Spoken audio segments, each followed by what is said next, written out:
श्री कृष्णा। राधे राधे। एक बार की बात है, एक बहुत ही पुण्य व्यक्ति अपने पूरे परिवार के साथ तीर्थ के लिए निकला।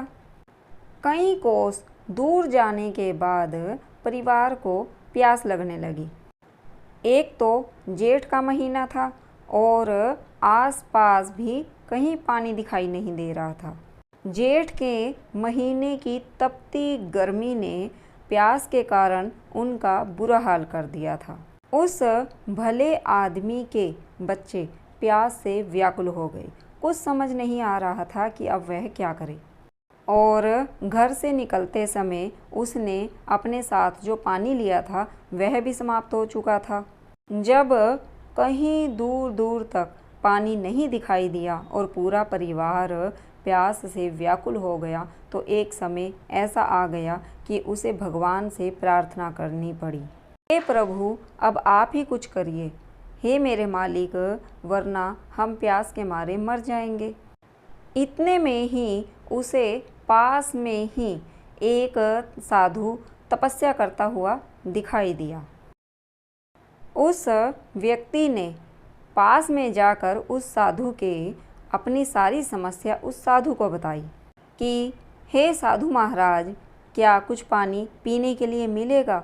मेरा पूरा परिवार प्यास से व्याकुल है। साधु बोले कि यहाँ से एक कोस दूर उत्तर दिशा में एक छोटी सी दरिया बहती है। जाओ और जाकर वहाँ से अपनी प्यास बुझा लो।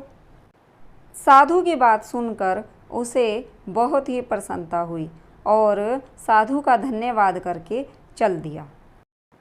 पत्नी और बच्चों की हालत नाजुक देखकर उसने अपनी पत्नी और बच्चों को वहीं पर रहने के लिए कहा कि कुछ देर वह वहीं पर इंतज़ार करें और स्वयं पानी लेने के लिए चल दिया। जब वह दरिया से पानी लेकर लौट रहा था तो रास्ते में उसे 5 व्यक्ति और दिखाई दिए। वह सब भी प्यास से व्याकुल थे।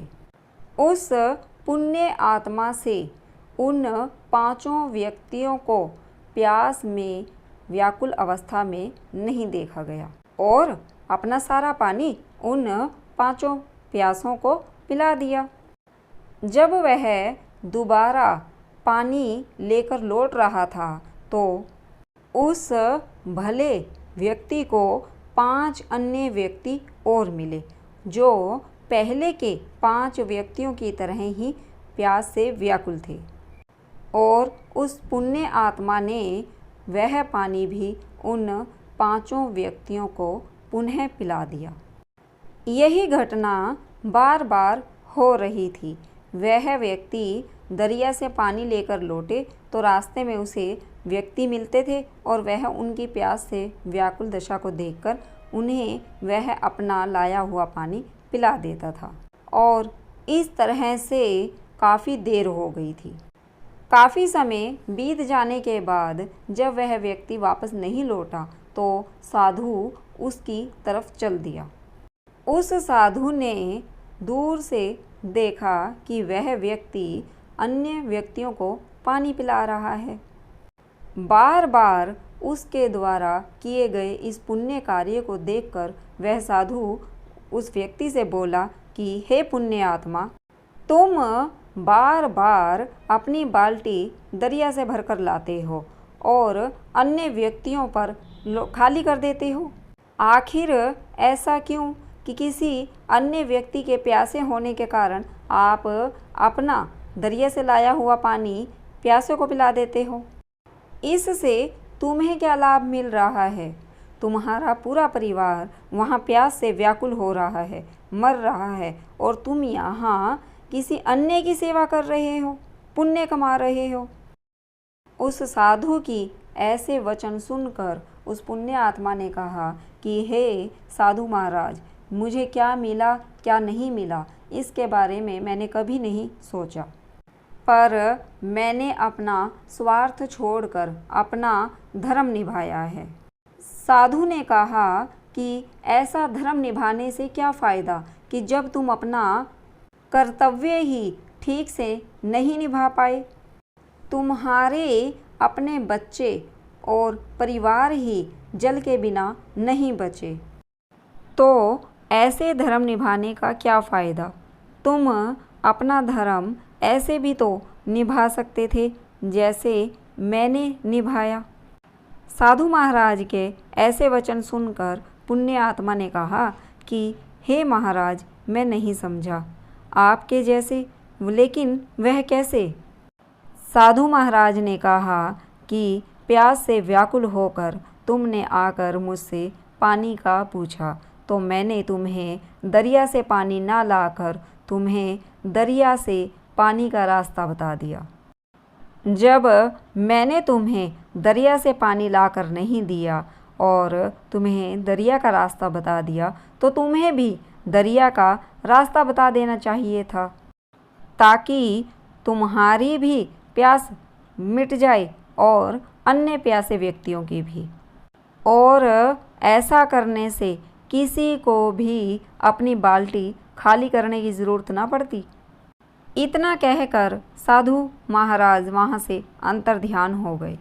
उस पुण्य आत्मा को अब सब कुछ समझ में आ गया था कि पुण्य कमाने की राह पर स्वयं ना चलकर दूसरों को भी चलाना चाहिए, दूसरों को भी पुण्य कमाने की राह दिखानी चाहिए।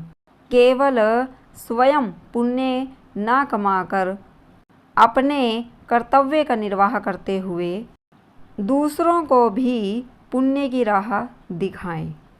किसी का भी भला करने का सबसे सही तरीका यही है कि उसे परमात्मा की और पुण्य की सही राह दिखा दें। अगर कर्तव्य का निर्वाह करते हुए पुण्य कमाने से पीछे भी रह जाएं, तो कर्तव्य सबसे महान है। कर्तव्य का निर्वाह करना ही सबसे बड़ा पुण्य है। इंसान यह सोचता है कि बाहर जो बेगाने हैं सिर्फ उनमें भगवान है, लेकिन अपने साथ जो रिश्ते हैं उनमें भी भगवान है। पुण्य और कर्तव्य की राह पर स्वयं भी चलें और दूसरों को भी चलाएं। जय श्री कृष्णा। राधे राधे। अगर वीडियो अच्छी लगी है तो please like, share, subscribe and comments करना बिल्कुल ना भूलें। जय श्री कृष्णा। राधे राधे। प्लीज़ वीडियो को लाइक, शेयर, सब्सक्राइब ज़रूर कर दीजिए। जय श्री कृष्णा। राधे राधे।